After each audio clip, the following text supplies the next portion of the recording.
देखो बच्चों, आज हम लोग सीखेंगे area of circle. Area of circle कैसे फाइंड करते हैं इसके बारे में हम लोग जानेंगे। तो इसको जानने के लिए सबसे पहले ये जाने कि सर्कल क्या होता है। सर्कल एक इस प्रकार का क्लोज कर्व सरफेस का इस तरह से कर्व एक बाउंडिंग एरिया है जो कि एक फिक्स, जिसका एक फिक्स सेंटर होता है, जो एक सेंटर के चारों तरफ बना हुआ है और उसका एक रेडियस होता है, वह भी फिक्स है। यानी कि यह जो सेंटर ओ है वह चारों तरफ रेडियस के गिर्द घूमता है। ठीक है, रेडियस क्या समझ में आ गया? सेंटर और सरकमफेरेंस जो है आपका ये वाला, उसके बीच की दूरी को क्या कहेंगे हम लोग? रेडियस। ठीक है, यह रेडियस है। और रेडियस का डबल होता है डायमीटर। डायमीटर होता है वैसा कोड, वैसा लाइन सेगमेंट, वैसा कोड जो कि सेंटर से होते हुए सरकमफेरेंस को दो जगह से जोड़ता है।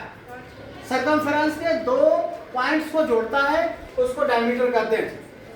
तो ये डायमीटर और ये सरकमफेरेंस जो होता है उसका एक रेशियो होता है जो सभी सर्कल के लिए फिक्स होता है। जितना भी सर्कल है, चाहे वो सर्कल छोटा हो चाहे वो सर्कल बड़ा हो, उसका सरकमफेरेंस C और डायमीटर D, उसका जो रेशियो होता है वह फिक्स होता है। उसी को बोलते हैं हम लोग पाई। क्या बोलते हैं उसको? पाई। पाई का मतलब होता है 22/7। यदि 22 सेंटीमीटर आपका सरकमफेरेंस रहेगा तो उसका डायमीटर कितना होगा? वह 7 सेंटीमीटर होगा डायमीटर। यह फिक्स रेशियो है। ठीक है, यह मैथमेटिशियन द्वारा खोजा गया चीज है। इसको पाई से डोनेट करते हैं हम लोग। अब पाई रेशनल नंबर नहीं है, पाई एक इरेशनल नंबर है, जबकि हम इसका रेशनलाइज्ड वैल्यू का यूज करते हैं 22/7। 22/7 क्या है? इसका रेशनलाइज्ड वैल्यू है। ठीक है, आप कभी भी आप एक सर्कल ले लो और उस सर्कल को धागे के मदद से उसका सरकमफेरेंस को नाप लो, मेजर कर लो और उसका डायमीटर को मेजर कर लो, तो दोनों को जब भाग लगाओगे आप, सरकमफेरेंस और डायमीटर को भाग लगाओगे, तो आपका वो 3.14 यानी कि 22/7 के लगभग आएगा। ठीक है, यह बहुत ही कमाल का चीज वैज्ञानिकों ने, मैथमेटिशियन ने खोजा। आज हम लोग सरकमफेरेंस पहले जानते हैं। सरकमफेरेंस क्या होता है? सरकमफेरेंस निकालने के लिए देखिए, इस सर्कल को हमने दो बराबर भागों में बांटा है। ठीक है, यह भाग कहलाता है पाई आर और यह विभाग कहलाता है पाई आर। ठीक है, यानी कि पूरा का पूरा सरकमफेरेंस यदि निकालना हो, पूरा सरकमफेरेंस की लेंथ निकालना हो, तो ये हो जाएगा 2 pi R. Pi R plus pi R कितना होगा? 2 पाई आर। ये तुम लोग जानते थे पहले से भी, यदि कुछ बच्चे अभी नहीं जान पा रहे थे तो अभी जान जाएंगे कि सरकमफेरेंस ऑफ सर्कल क्या होगा? 2 पाई आर होगा। ये हाफ भाग आपका पाई आर होगा और ये हाफ भाग भी पाई आर होगा। ठीक है, पाई मीन्स 22/7 और रेडियस जो भी होगा, रेडियस से आप मल्टीप्लाई कर दीजिए तो आपका ये हाफ सर्कल निकल जाएगा, फिर इधर हाफ सर्कल निकल जाएगा। यानी पूरा सरकमफेरेंस, पूरा सर्कल का चारों तरफ का लेंथ ले, उसको निकालने के लिए हम लोग 2 पाई आर का इस्तेमाल करेंगे। ठीक है, अब हम लोग चलते हैं इसका एरिया पर। इसका एरिया कैसे निकलेगा? हमारा मुख्य मुद्दा आज था, मुख्य चीज पढ़ने का था कि हम एरिया के बारे में जानें। एरिया क्या होता है सबसे पहले ये जानते हैं। एरिया होता है किसी भी क्षेत्र का लेंथ और ब्रेथ। लेंथ और ब्रेथ को मल्टीप्लाई करते हैं तो क्या कहलाता है? एरिया कहलाता है। चाहे वह किसी भी प्रकार की संरचना हो, किसी प्रकार का एरिया निकालना हो, उसका लेंथ और ब्रेथ ही होता है, मल्टीप्लाई करने आता है।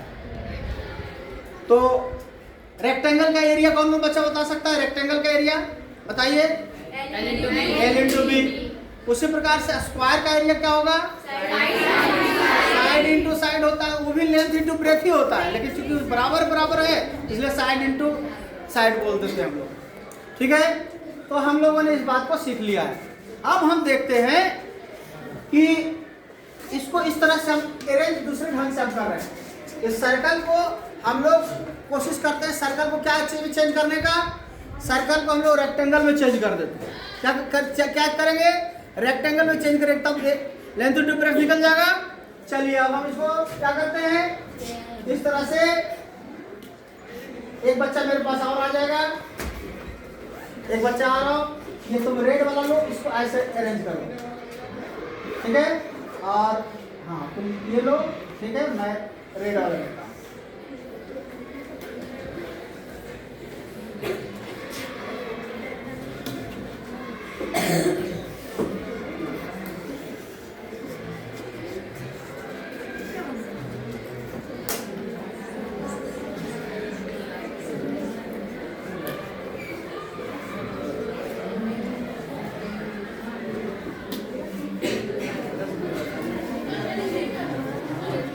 अब देखिए ध्यान से बच्चों, ध्यान से देखिए, हाँ आप ध्यान से देखिए आप लोग कि वो जो सर्कल था हमने उसको क्या किया, सर्कल को छोटे छोटे पिज्जा में, पिज्जा जैसे काटते हैं ना, सर्कल का पिज्जा काटते हैं, अलग अलग पिज्जा काट के खा जाते हैं ना। अब उस सर्कल को हम लोग छोटे छोटे पीस में डिवाइड करके उसको हम लोग रेक्टेंगुलर शेप में ले आया, नहीं ले आया, रेक्टेंगल भाग में ले आया, रेक्टेंगुलर जैसा देखने में लग रहा है। ये एक रेक्टेंगल बना रहा है आपका, ये लेंथ हो गया उसका, ये ब्रेथ हो गया उसका, ये लेंथ हो गया, ये ब्रेथ हो गया। ये सर्कल को हमने चेंज कर दिया एक रेक्टेंगल। तो ये देखिए, तो यहाँ से इतना दूर का जो लेंथ है वह केवल रेड वाला है, ब्लू वाला तो नगण्य हो गया, ब्लू वाला तो इसका गायब हो गया, ब्लू का लेंथ, इसलिए केवल रेड का लेंथ कितना है, पाई आर है ना, ब्लू वाला का लेंथ पाई आर है, ये लेंथ हो गया आपका पाई आर। और ये लेंथ कितना होगा, रेडियस के बराबर होगा, नहीं ये क्या था, इसका रेडियस था ये वाला, अंदर से ये रेडियस है आपका, ये वाला यहाँ से तो रेडियस है, ये देखिए ये वाला जब यहाँ रखाएगा तो ये रेडियस की लंबाई होगी। इस तरह से ये आपका जो ब्रेथ हो गया वह रेडियस है, ठीक है। तो अब इसका एरिया निकालने के लिए क्या करेंगे, एरिया निकालने के लिए क्या करेंगे, area of circle equal to length into breadth. Length है आपका हो गया पाई आर और ब्रेथ कितना हो गया आर, पाई आर गुने आर कितना होगा, पाई आर स्क्वायर हो गया, क्या होगा पाई आर स्क्वायर। तो पाई आर स्क्वायर क्या हो गया, area of circle, area of circle equal to pi r square. तो जब भी आपको एरिया निकालना होगा सर्कल का तो कौन सा फार्मूला का इस्तेमाल करेंगे आप लोग, पाई आर स्क्वायर का इस्तेमाल करेंगे। तो ये आप लोग को समझ में बिल्कुल आ गया होगा कि एरिया ऑफ सर्कल भी वास्तव में लेंथ इंटू ब्रेथ के डिजाइन से, लेंथ इंटू ब्रेथ के माध्यम से भी निकाला जा सकता है, समझा जा सकता है, ठीक है। तो बहुत बड़ा चीज नहीं है, पाई आर स्क्वायर कहाँ से एग्जिस्ट हुआ है ये आपको अभी भी पता चल चुका है। इसको समझ में आ गया, हाथ खड़ा करेंगे, समझ में आ गया ये, ठीक है। चलिए ताली बजाइए एक बार तो, अब इसको नोट डाउन करिए।